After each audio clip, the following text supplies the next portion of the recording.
Nós paramos em Mateus capítulo 7 na parte dos falsos profetas.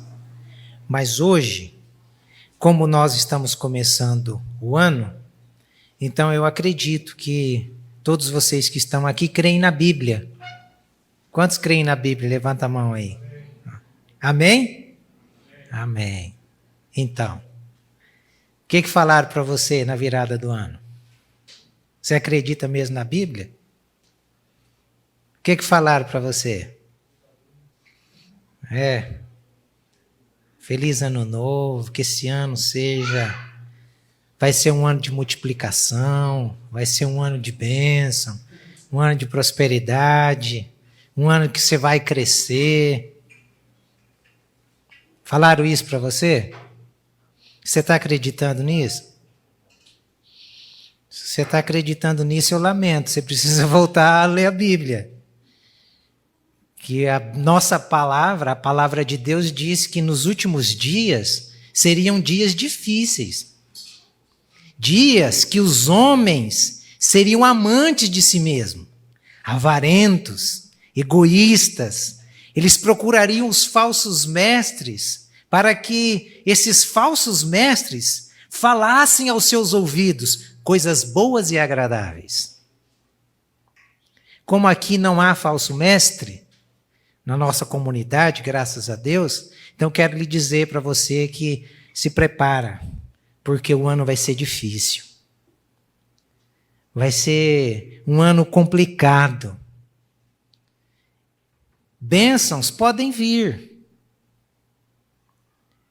mas não se esqueça, a peste, a fome, o terremoto, as desgraças vão acontecer com mais frequência ainda.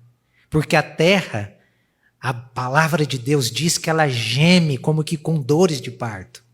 Se nós estamos esperando Jesus, quando a gente olhar para essas coisas acontecendo, nós vamos nos alegrar, porque estamos percebendo que o dia se aproxima. Então não fica nessa ilusão de que uma virada de ano muda as coisas. O que muda na nossa vida, na minha vida, o que eu percebi que muda em cada virada de ano é que eu fico com menos cabelo, mais barriga e cabelo ficando branco e careca. É o que muda. Muda o que para você, Paulo? Tá ficando mais careca também, né? Barrigudo. É isso que muda para nós. Então tira aquele misticismo da virada, de que a gente veste aquelas roupas brancas, parecendo pai de santo. Aí pega uma champanhe e faz todo aquele ritual. Bobeira, né? Vamos começar o ano bem já, assim, né? Começar o ano colocando você com o pé no chão. Começar o ano dizendo assim, filha, acorda. Sabe por quê? Porque quando a coisa fica ruim, você não vai ter surpresa, porque você está esperando. Você já está esperando o negócio ficar ruim. Então, o que é que eu quero compartilhar com vocês hoje? Para a gente começar esse novo ano, eu queria, a partir de Ezequiel, capítulo 22, verso 30, fazer uma reflexão com todos vocês. Vamos analisar aqui, desde aquela época, Deus está à procura. Deus está procurando. E é sobre isso que nessa noite eu quero compartilhar com todos os irmãos e irmãs que aqui estão. Deus está procurando. Deus está à procura de algo, de alguém. E o Ezequiel, capítulo 22, verso 30, diz assim, olha que texto maravilhoso. Procurei entre eles um homem que reconstruísse a muralha e se colocasse na brecha diante de mim, a favor desta terra, para que eu não a destruísse. Aí tem uma conjunção adversativa que muda todo o cenário e nos faz olhar para esse texto como um texto que causa pranto. Olha o que Deus diz. mas não encontrei ninguém.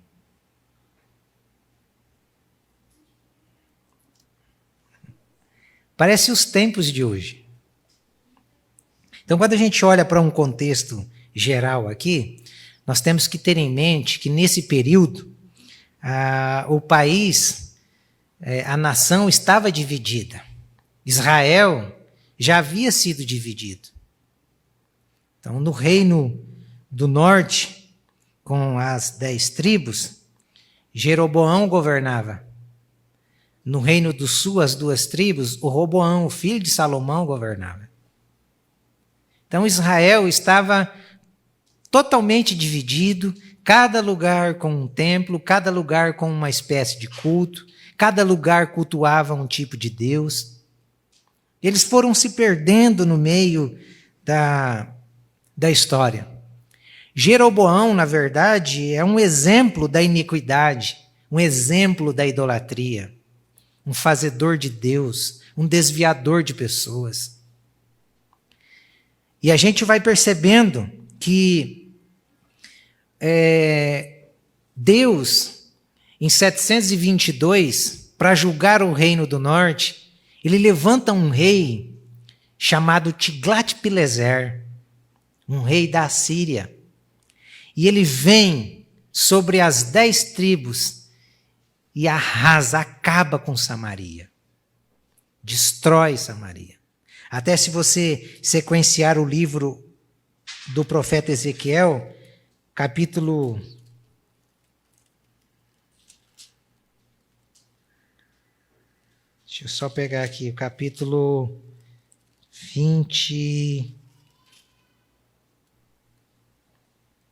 23, você vê o profeta falando contra as 2 prostitutas, Olá e Dolibá. Ele usando 2 figuras, Olá para falar de Samaria e Olibá para falar de Jerusalém. E ele diz que tanto o reino do norte quanto o reino do sul se prostituíram, se entregaram aos ídolos, se entregaram à idolatria. 722, então, a Assíria vem, acaba com o reino do norte. Deus levanta, nesse período, existiam 3 profetas contemporâneos, da mesma época, Jeremias, Daniel e Ezequiel.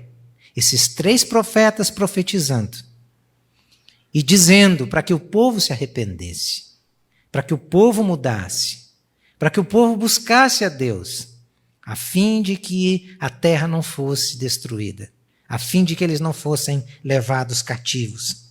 Então, o que acontece? O reino do sul, Judá,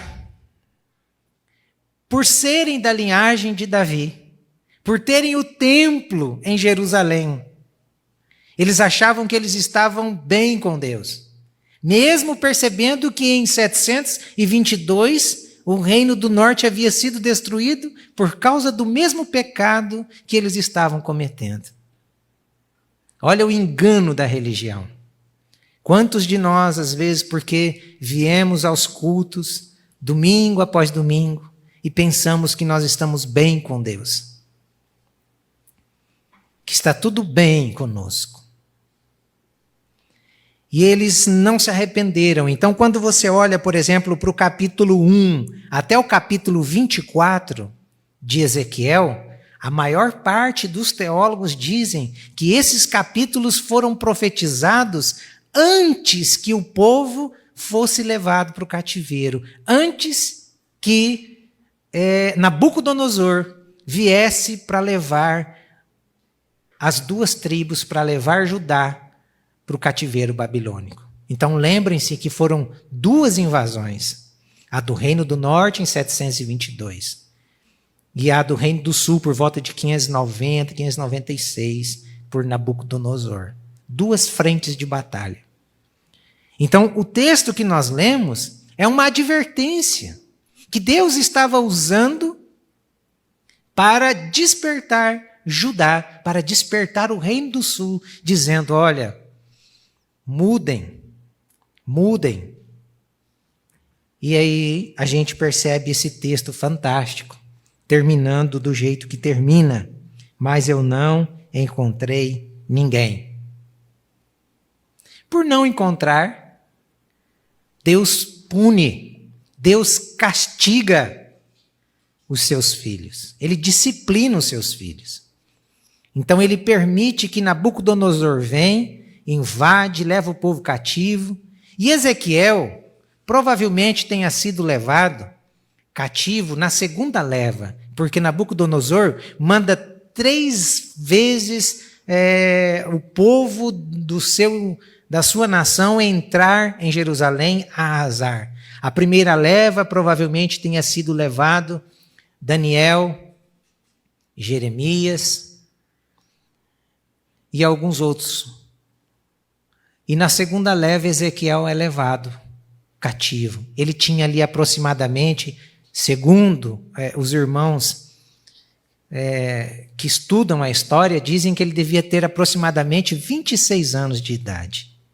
Um garoto é levado cativo e ali ele começa a profetizar dentro do cativeiro babilônico para trazer esperança ao povo que havia sido levado, desiludido, arrastado. Por quê? Porque eles deram ouvidos aos falsos profetas, não se arrependeram, não mudaram. Esse é o grande perigo. Então, a situação do país era essa. Quando você olha para a nossa nação, tem alguma diferença? O que você vê? Se você olha, por exemplo, para o capítulo 22 todo, você percebe algumas coisas que entristecem o próprio Deus.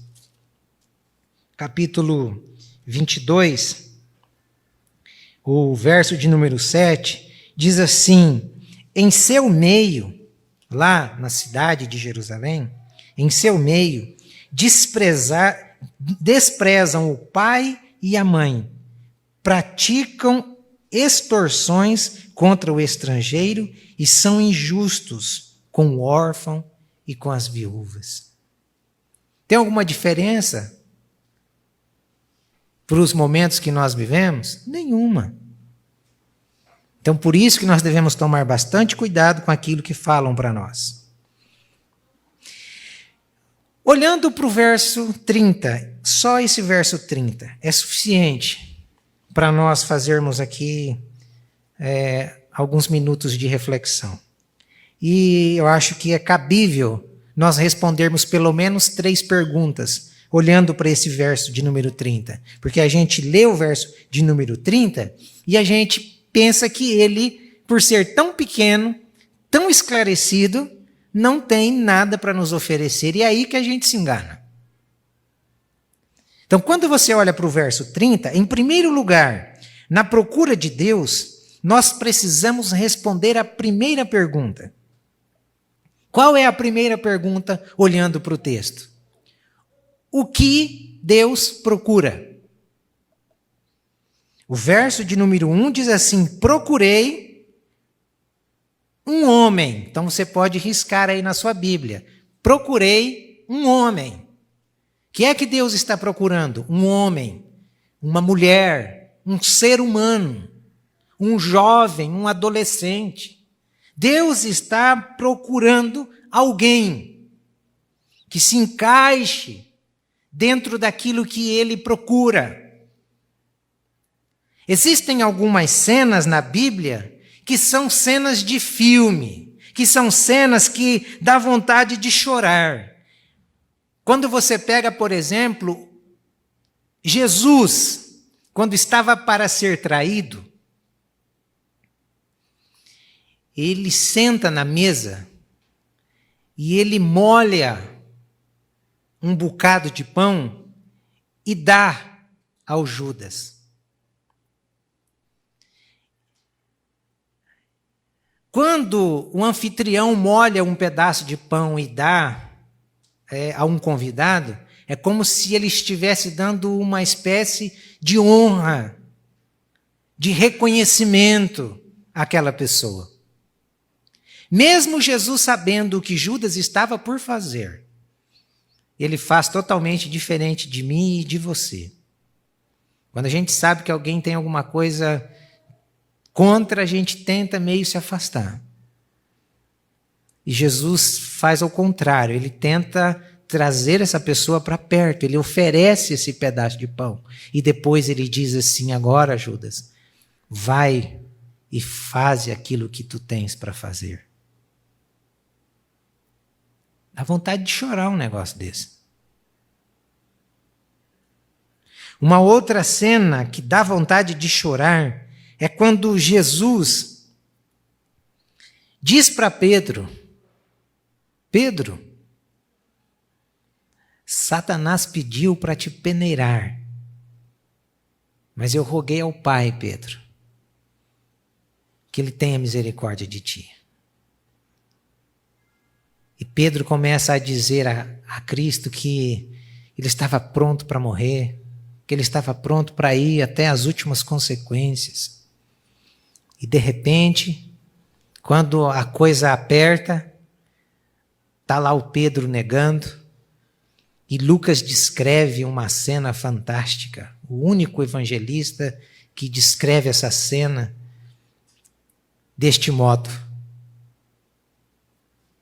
Diz que antes que o galo cante, Pedro nega e o galo canta, e o olhar de Jesus e o olhar de Pedro se cruzam. E Pedro sai e chora amargamente.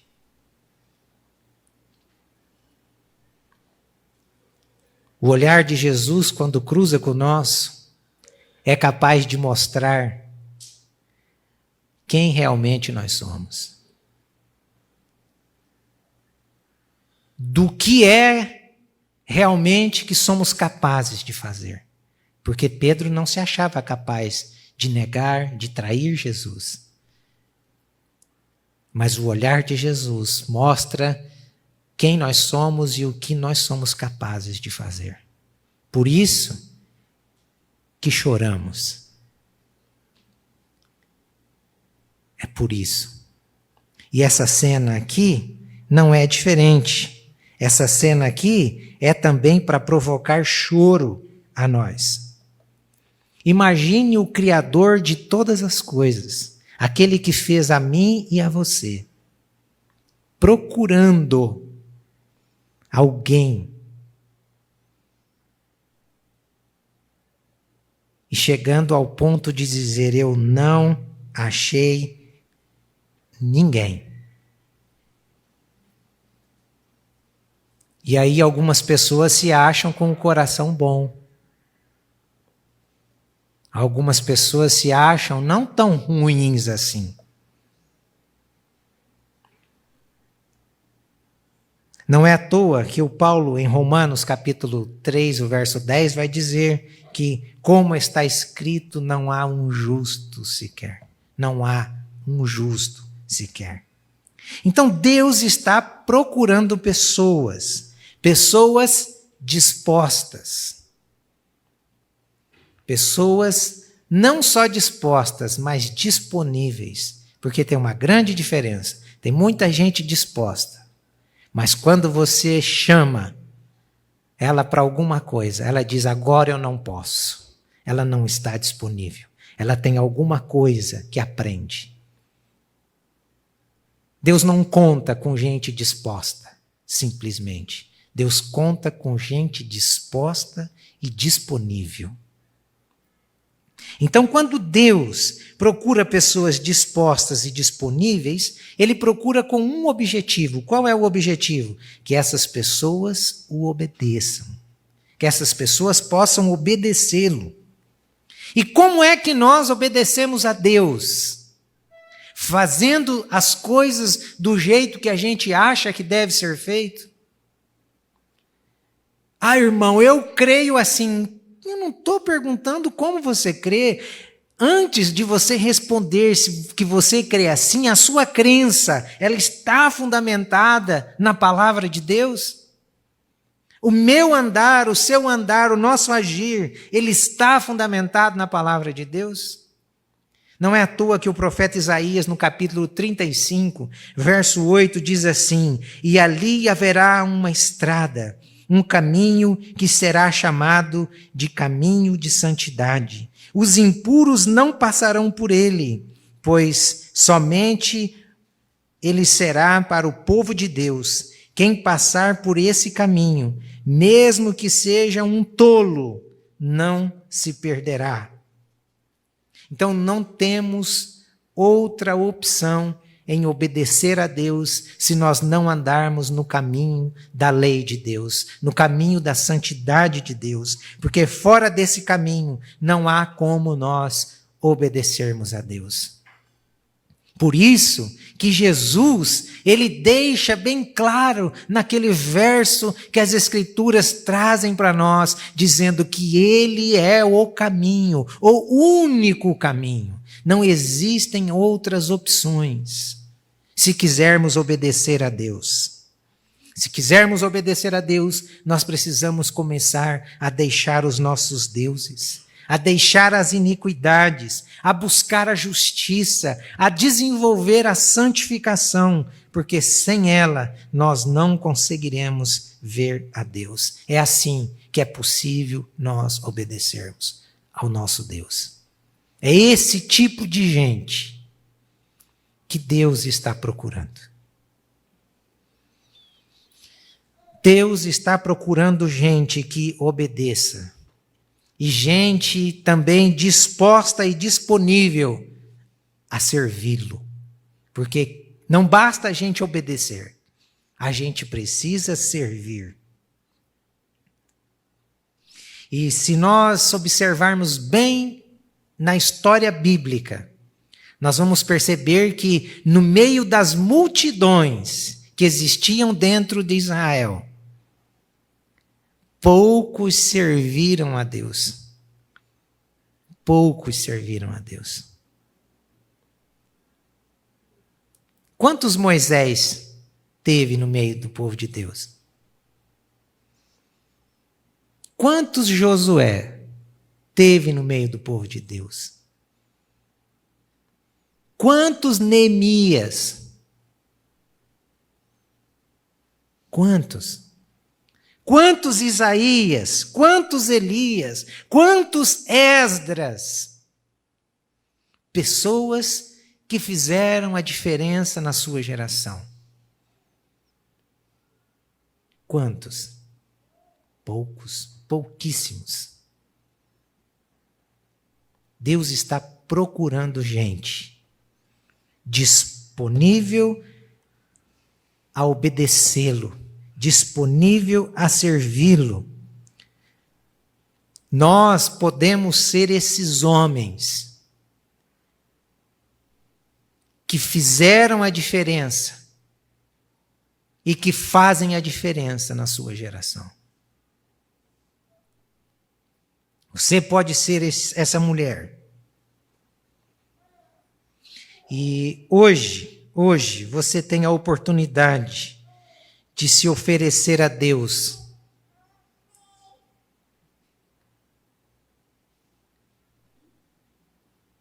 Spurgeon estava pregando e no meio do sermão ele disse que se as pessoas soubessem o que Deus seria capaz de fazer com um homem que se entregasse a ele,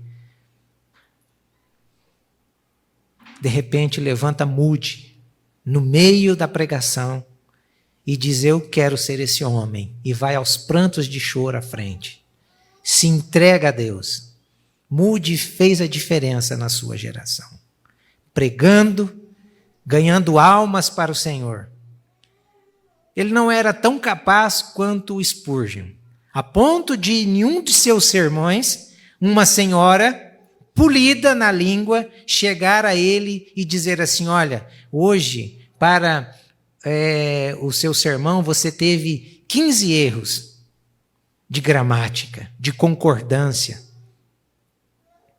E naquela noite, por incrível que pareça, No apelo que Moody tinha feito, 15 pessoas tinham ido para frente, se entregando a Cristo nos prantos. E ele olha para aquela senhora e diz, então já está certo, porque para cada erro foi uma vida.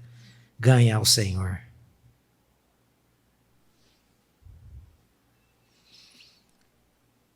Gente disposta, gente disponível a falar de Deus, a servir a Deus. Deus está procurando gente assim. É assim que Deus quer. Em segundo lugar, na procura de Deus, nós precisamos responder a segunda pergunta. A segunda pergunta é: onde Deus procura? A primeira é: o que Deus procura? Homens. Onde Deus procura? O próprio texto responde: entre eles. Procurei entre eles. É entre eles. Entre Israel, entre o povo de Deus. A procura não foi feita nas nações gentílicas. Deus não estava procurando no meio dos pagãos. Deus estava procurando no meio do povo que se dizia povo de Deus. Deus estava procurando no meio daqueles que prestavam culto no Reino do Norte e no Reino do Sul. Deus estava procurando no meio da multidão que se reunia e subia ao templo para cantar e adorar ao nome dele. É no meio deles que Deus estava procurando. É como se Deus estivesse dizendo a eles: olha, eu passei pelos templos. Eu não achei ninguém. Eu passei pelos montes. Só tem falso profeta. Eu passei nos becos e nas praças. Mas eu não encontrei ninguém. Veja só se isso não é um texto para a gente chorar. Porque se Deus estivesse procurando entre os egípcios, entre os babilônicos, todos esses eram politeístas. Seria justificável nós dizermos: realmente, como que o Senhor vai achar no meio desse povo mundano, no meio desse povo pagão? Esse é o meu medo. Porque Deus continua procurando no meio da igreja. Ele não está procurando lá fora, está procurando aqui, no meio da igreja. No meio da igreja. Agora, esse povo experimentou os milagres de Deus naquele deserto. Eles viram o mar se abrir, eles viram um monte de coisa. Eles experimentaram coisas e viram coisas que eu e você não temos noção. Os que não viram, ouviram de seus pais.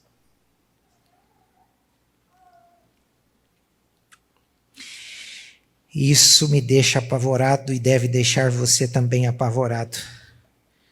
Porque você já pensou se Deus escrevesse dizendo: olha, eu estou procurando lá no meio da Igreja Batista Canaã alguém.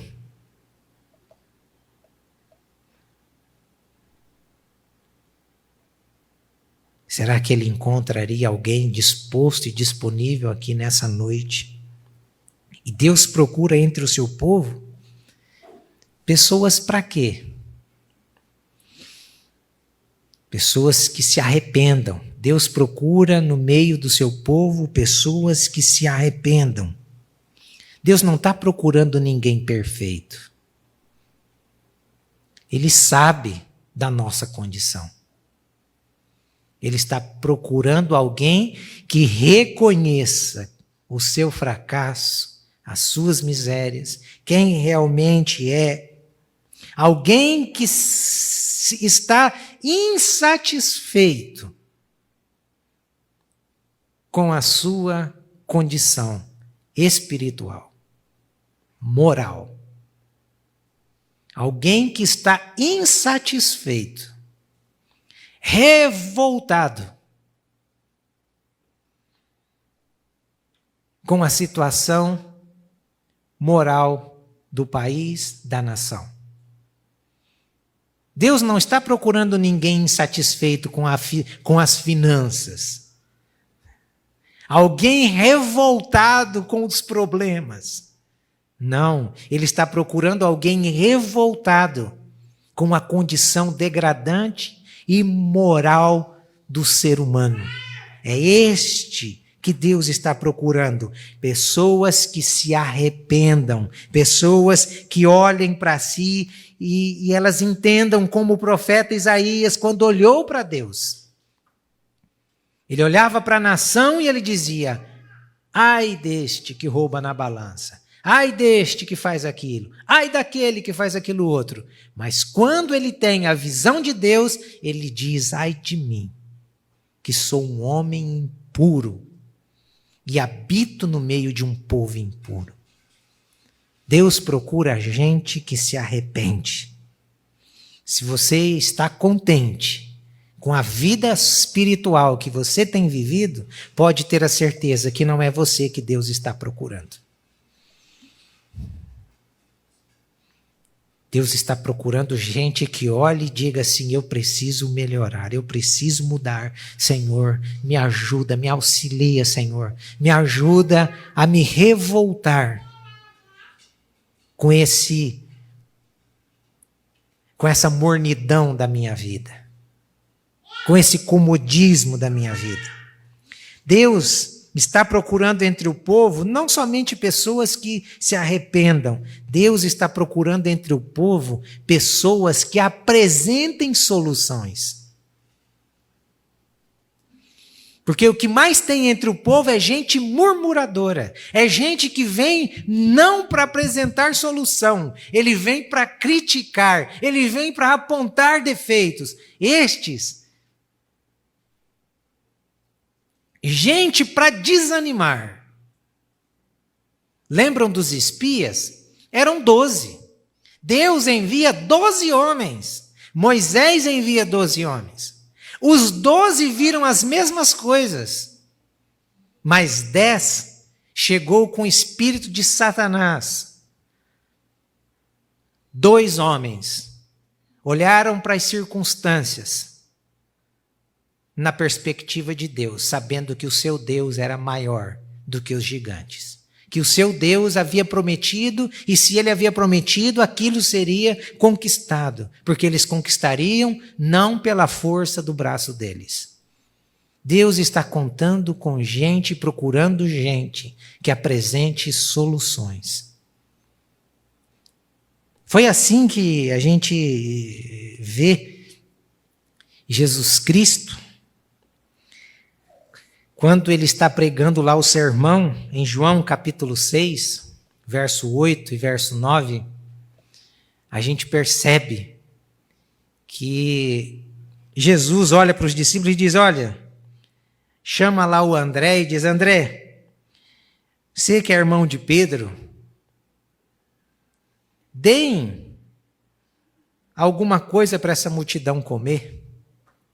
O André chega para Jesus e diz assim: mestre, aqui está um menino que tem 5 pães de cevada e 2 peixinhos. Mas o que é isto para esta multidão? Ele não apresenta solução. Ele vem para jogar um balde de água. Jesus olha para ele e diz: me dê esses negócios e peça para a multidão se assentar. Ele não entende que o pouco na mão de Deus é tudo. Como dizia Martim Lutero, Deus faz tudo do nada. Deus fez tudo do nada. Tudo que ele fez foi do nada. Enquanto nós não formos nada, Deus não pode fazer nada. Quando Ele nos chama para sermos usados por Ele, nós precisamos nos colocar nesta condição nas mãos dEle. Eu não sou nada, Senhor. O que eu sou? Eu não sou mais do que 5 pães e 2 peixes para alimentar uma multidão.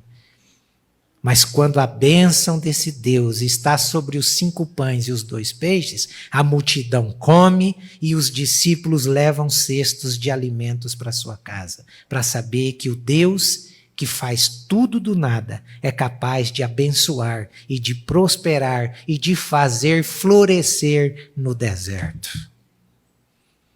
Esse é o Senhor das Sagradas Escrituras.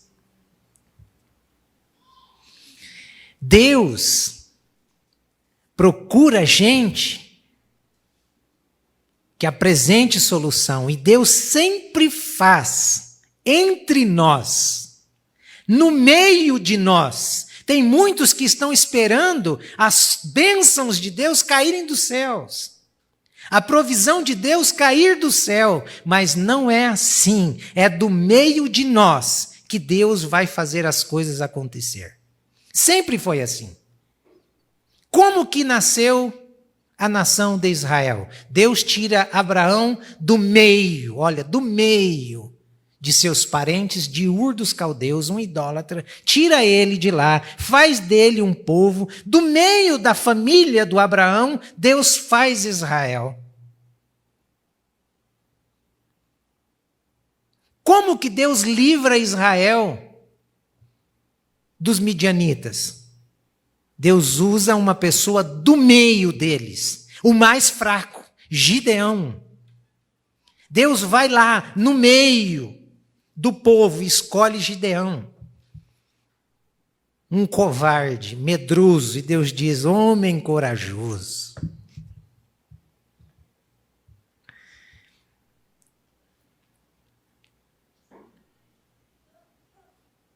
E de 30 mil, Deus deixa aquele homem com 300 soldados.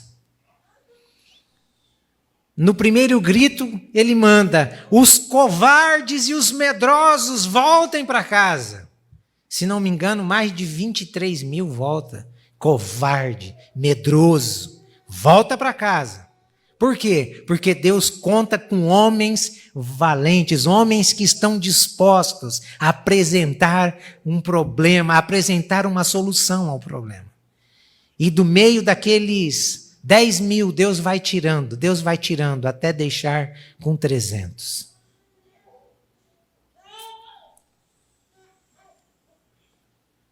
Como que eles venceram a batalha? Deus guerreou por eles, mas através de quem Deus deu a vitória? Através de Gideão, no meio deles. Deus agiu no meio deles. Como que foi? Gideão quebra os vasos, toca uma trombeta e diz: por Gideão! E um anjo do Senhor mata, só um anjo, mata mais de 180 mil midianitas. Numa espadada. Então, de onde virá a solução para as nossas dificuldades? É do nosso meio, é do nosso meio.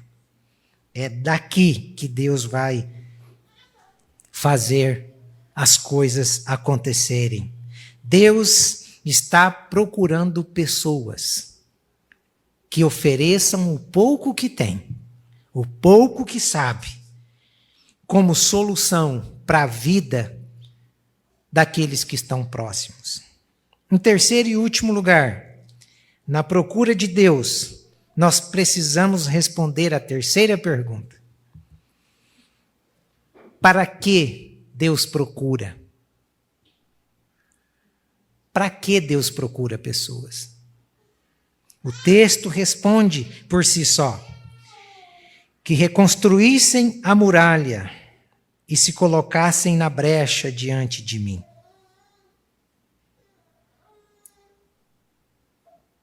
Para que reconstruíssem a muralha e se colocassem na brecha diante de mim.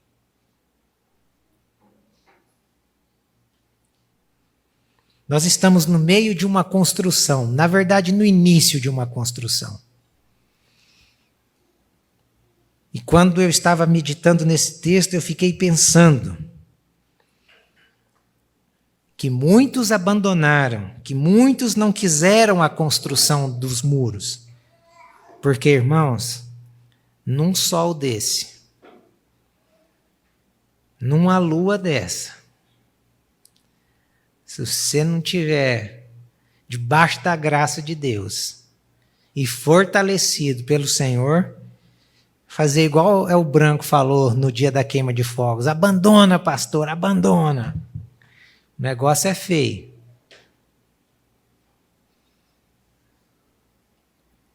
E Deus havia chamado aquelas pessoas para reconstruir o muro, a fim de que os inimigos chegassem e não conseguissem entrar, mas eles negligenciaram. Cada um foi correr atrás do que era seu. Gente que não estava disposta e disponível. Corriam atrás do que era seu. Deus procura pessoas. Por quê? Deus procura pessoas porque Ele conta conosco. Ele não precisa de mim. Ele não precisa de você.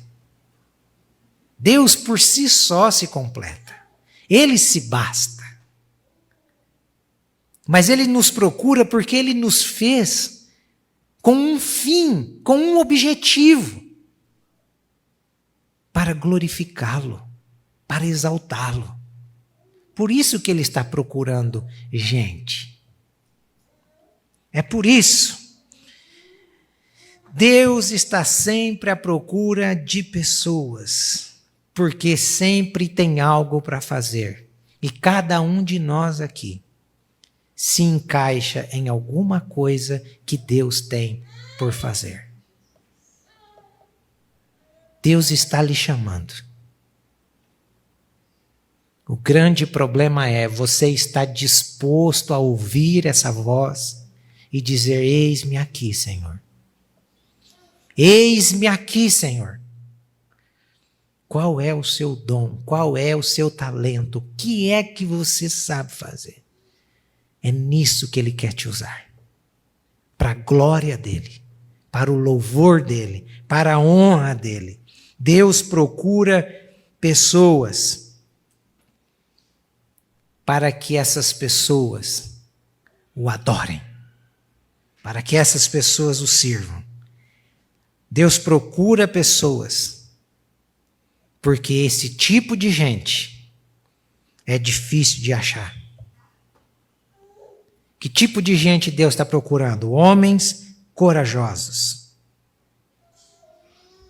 Homens de coragem.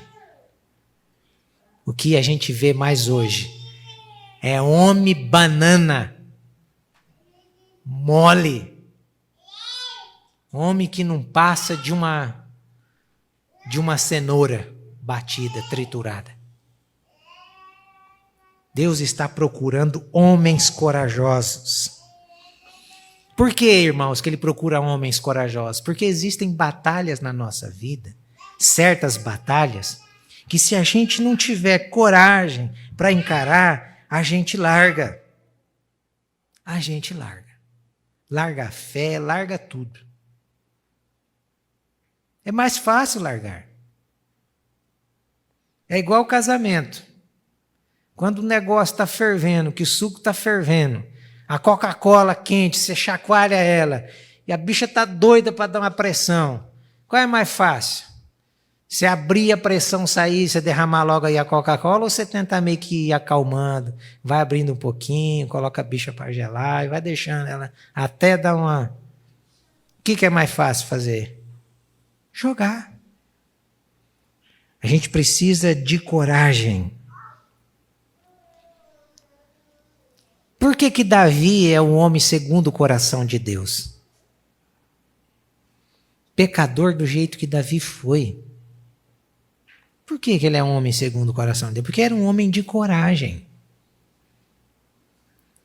Um garotinho chega para ir levar alimento aos seus irmãos na frente de uma batalha. E ele chega lá e vê um exército acovardado. Um exército que lutava pelo Deus vivo. acovardado diante de um homem que afrontava não só um exército, mas afrontava o Deus do exército de Israel. E Davi olha para aquilo e diz, não, alguma coisa está errada. Se não tem homem disposto a ir aqui de coragem, eu vou em nome do Senhor dos Exércitos. E Davi vai em nome do Senhor dos Exércitos. E ele derruba aquele gigante. Porque era um homem de coragem. De coragem. Mas a nossa geração, o que tem é homens fracos, doentes emocionais, espirituais, homens destruídos.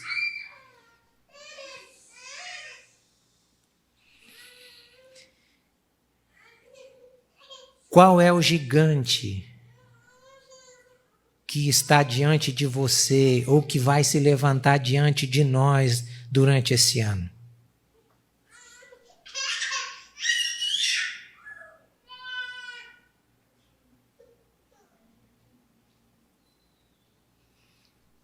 Qual é?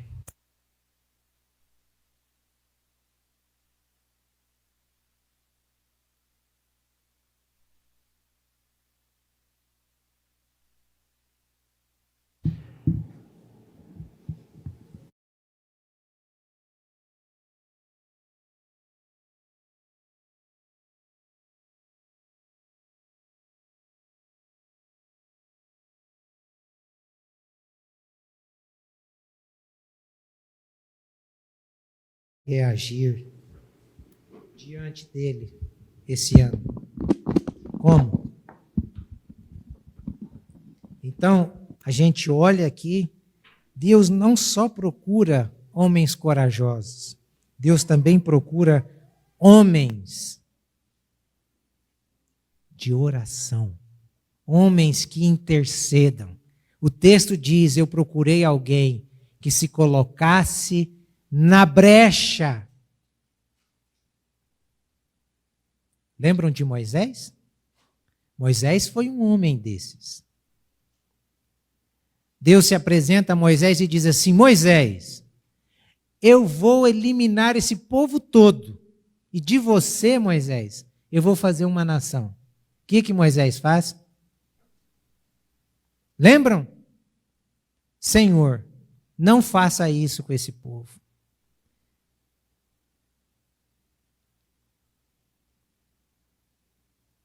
Porque senão as nações vão dizer que o Senhor os tirou do Egito para fazê-los morrer nesse deserto. Então, Senhor, risca o meu nome do seu livro, mas não faça isso. Homem que intercedia pelo povo. Homem de oração. Deus procura pessoas que se coloquem na brecha. São poucos os homens que aparecem na nossa reunião de oração. Eu, às vezes, suspeito. Porque quando um homem não ora num grupo de oração, eu não sei se ele ora muito sozinho, não. Quem sabe pode orar. Mas a manifestação da oração em grupo, em conjunto, deve ser uma prática, como a igreja de Atos fazia. Eles viviam em comunhão. 99% da igreja gosta da comunhão. Por que gostam da comunhão? Que eles confundem comunhão com comida. Mas a comunhão que aqueles irmãos tinham não era só de comida. Eles viviam em oração, comunhão e estudo da palavra. Então, que esse novo ano você se desperte para a escola bíblica dominical. Tenha prazer. Não só para a escola bíblica, mas para o culto de oração. Ore. A oração é capaz, sim, de mudar muitas coisas. Às vezes a gente tenta tirar esse aspecto da oração, mas a oração é um instrumento que Deus deixou para que nós usássemos como forma de comunhão com Ele. Tanto é que os discípulos que estavam sendo formados para a pregação não pedem para Jesus ensiná-los a pregar, mas pedem para Jesus ensiná-los a orar.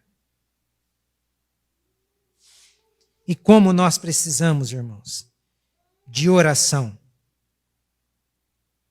A oração foi capaz de mudar as circunstâncias no meio da igreja primitiva. Pedro estava preso, prestes a ser decapitado. Mas o povo se reuniu e começou a orar. E de repente, Pedro foi solto por um anjo que foi conduzido até aquela casa de oração. Dizem que Martim Lutero era um homem que orava tanto, que um dia Melanchthon, um parceiro dele de reforma, estava doente, acamado, prestes a morrer num leito de morte. E Lutero começa a interceder por Melanchthon, dizendo: Deus, Melanchthon não pode morrer. Tenha misericórdia. Imediatamente Melanchthon foi curado. E ele chega até Lutero e diz: por que é que você orou pedindo isso para Deus? E Lutero diz: é porque o mundo ainda precisa de você.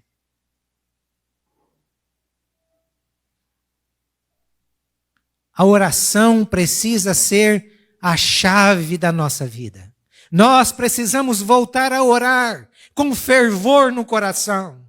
Nós estamos secos, apáticos, nós estamos igual àquela grama que não recebe água, porque falta-nos oração. Não há fervor na nossa vida, não há fervor na nossa pregação.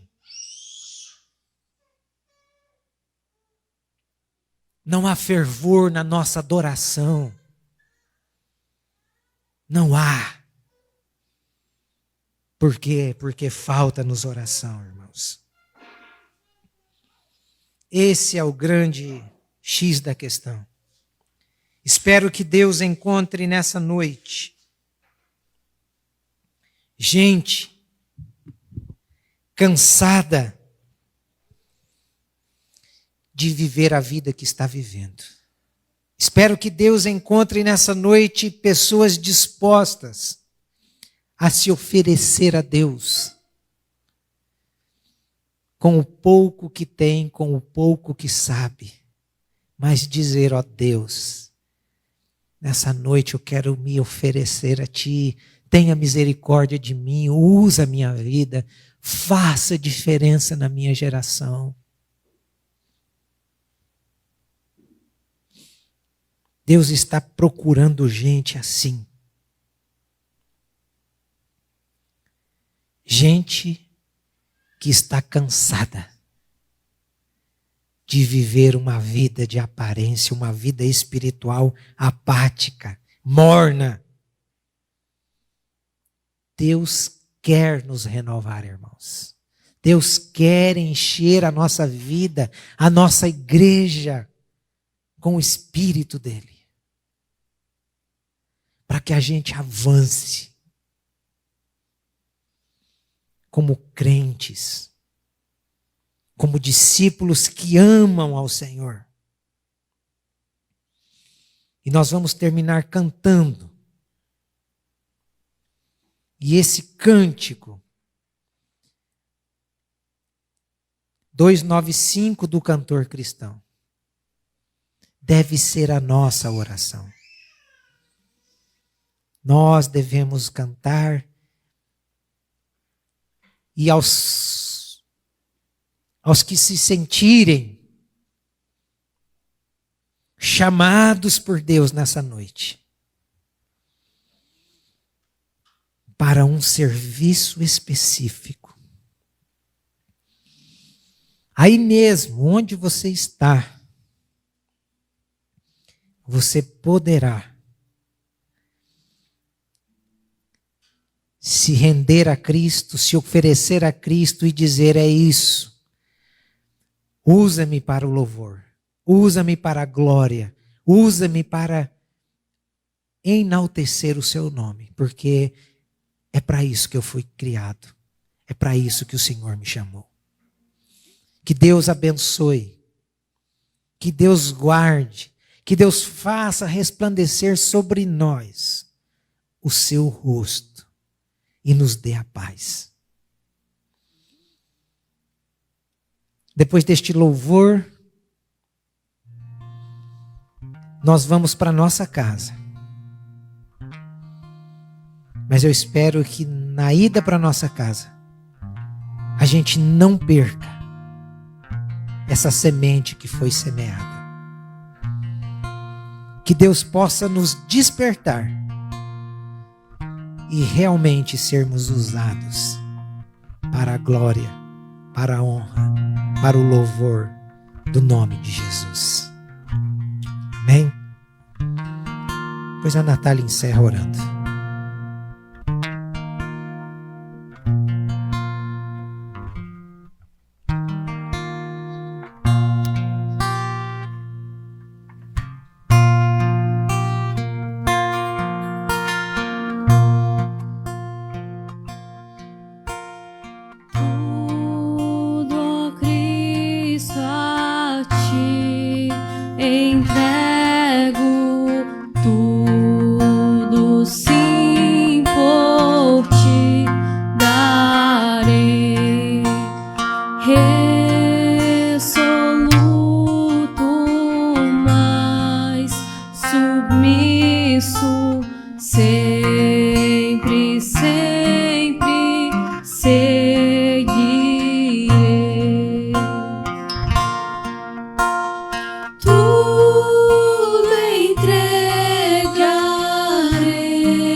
Sim, por ti, Jesus, bendito tu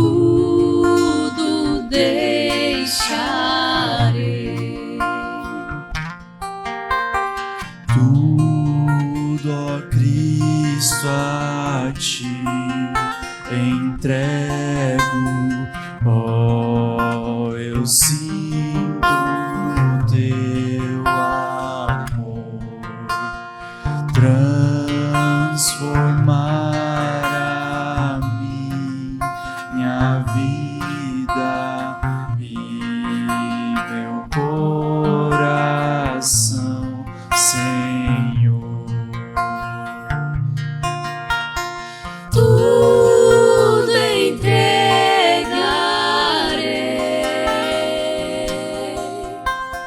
tudo entregarei.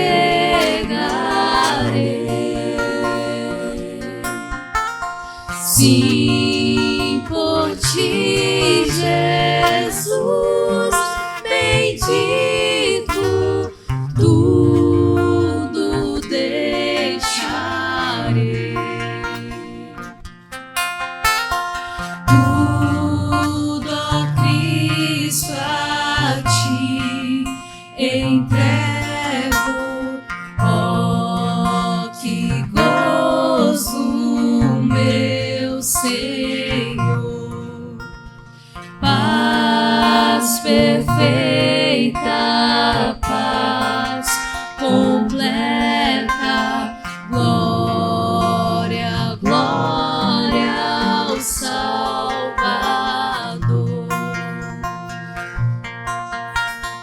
Tudo entregarei, tudo entregarei.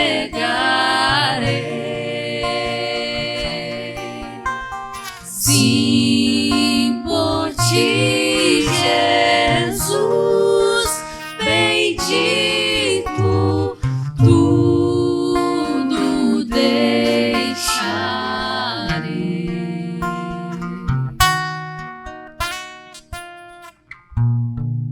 Senhor, nós te agradecemos, Pai, por essa palavra que foi ministrada aos nossos corações, por esse hino que cantamos, Senhor. Que essa seja a nossa oração, Senhor.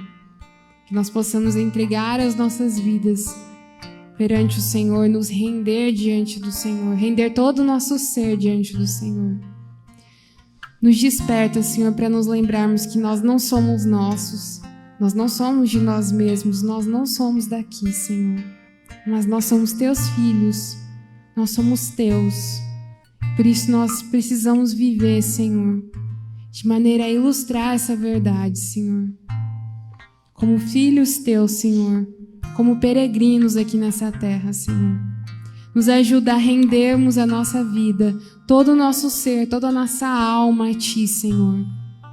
E que isso comece, Senhor, pelas coisas mais simples que o Senhor estabeleceu para nós. A oração, o estudo da palavra, a comunhão com os irmãos, a adoração ao Senhor. Nos ajuda, Pai, a sermos fiéis a isso. E obrigada, Senhor, porque mesmo quando nós falhamos, o Senhor permanece fiel. Muito obrigada, Senhor. Nos ajuda a servir ao Senhor cada vez mais, Senhor, e a servir aqueles que o Senhor colocou nas nossas vidas. Que a nossa vida, Senhor, seja realmente um serviço a Ti, Senhor, um serviço à Tua igreja, Pai. Ah, Senhor, faz isso, Senhor, ser verdade em nossas vidas, na vida de cada irmão aqui, Senhor. Nos abençoa, Pai. Que esse seja o nosso maior desejo, Pai, para esse ano que se inicia. Servir ao Senhor com todo o nosso ser, com todas as nossas forças, e nos entregarmos diariamente a Ti. Obrigada, Pai, pela Tua misericórdia que se renova a cada dia, Senhor. Pela Tua graça, Senhor, que superabunda em nossas vidas, Senhor, que se derrama em nós. Nós te agradecemos por isso, Pai, e pedimos que o Senhor nos conduza. Com a Tua bênção nós oramos. Amém.